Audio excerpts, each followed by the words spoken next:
Hello friends, welcome to smart Tamil channel.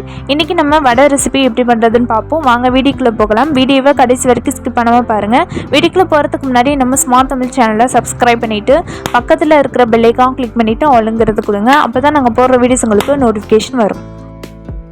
1 cup உளுந்து எடுத்து தண்ணி சேர்த்து அலசிட்டு மறுபடியும் தண்ணி சேர்த்து உளுந்து ஊற வச்சுக்கோங்க. உளுந்து நல்லா ஊறிடுச்சு. கிரைண்டரில் உளுந்து சேர்த்து உளுந்து அரைச்சிக்கலாம். தண்ணி கொஞ்சமாக சேர்த்து அரைச்சிக்கோங்க. தண்ணி நிறையா சேர்க்கக்கூடாது. உளுந்து நல்லா அரைப்பட்டுருச்சு. மாவு இதுதான் கரெக்டான பதம். ஒரு பவுலில் தண்ணி சேர்த்துட்டு மாவை இப்படி போட்டால் அப்படி தான் மிதக்கணும். மிதக்காமல் தண்ணிக்குள்ளே போணுச்சுன்னா மாவு நல்லா அரைப்படலைன்னு அர்த்தம். எல்லா மாவையும் எடுத்தாச்சு. இப்போ நம்ம ஒரு பவுலில் சேர்த்துக்கலாம் மாவை. ஒரு துண்டு இஞ்சி, ஒரு பச்சை மிளகாய் எடுத்து இதால் சீவிட்டு சேர்த்துக்கோங்க. கருவேப்பிலையை சின்ன சின்னதாக நறுக்கி சேர்த்துக்கோங்க. வெங்காயம், தேவையான அளவு உப்பு. மாவு பிசைஞ்சு விடுங்க. மாவு நல்லா பிசைஞ்சாச்சு. ஒரு கடாயில் எண்ணெய் சேர்த்துக்கோங்க.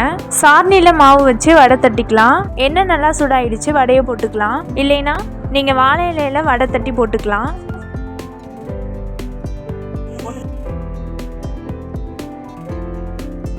இது மாதிரி வடையை எடுத்துக்கோங்க. வடைக்கு தேங்காய் சட்னி எப்படி பண்ணுறதுன்னு பார்ப்போம். அதுக்கு நீங்கள் மிக்ஸி ஜாரில் 2 பச்சை மிளகாய், தேங்காய், பொட்டுக்கடலை, தேவையான அளவு உப்பு, 2 பல்லு பூண்டு சேர்த்துக்கோங்க. பூண்டு சேர்த்து அரைக்கும் போது நல்லா டேஸ்ட் கொடுக்கும். வடை, பஜ்ஜி, போண்டாவுக்கெல்லாம் 2 பூண்டு வச்சு இந்த மாதிரி சட்னி அரைக்கும் போது டேஸ்ட்டாக இருக்கும். அவ்வளோதான், சட்னி அரைச்சாச்சு. இப்போ நம்ம தாளிச்சிக்கலாம். அவ்வளோதான், டேஸ்டியான ஹெல்த்தியான வடை ரெசிபி ரெடி ஆகிடுச்சு. இந்த வீடியோ உங்களுக்கு பிடிச்சிருந்துச்சுன்னா லைக் பண்ணுங்கள், ஷேர் பண்ணுங்கள். மறக்காமல் ஸ்மார்ட் தமிழ் சேனலை சப்ஸ்கிரைப் பண்ணுங்கள்.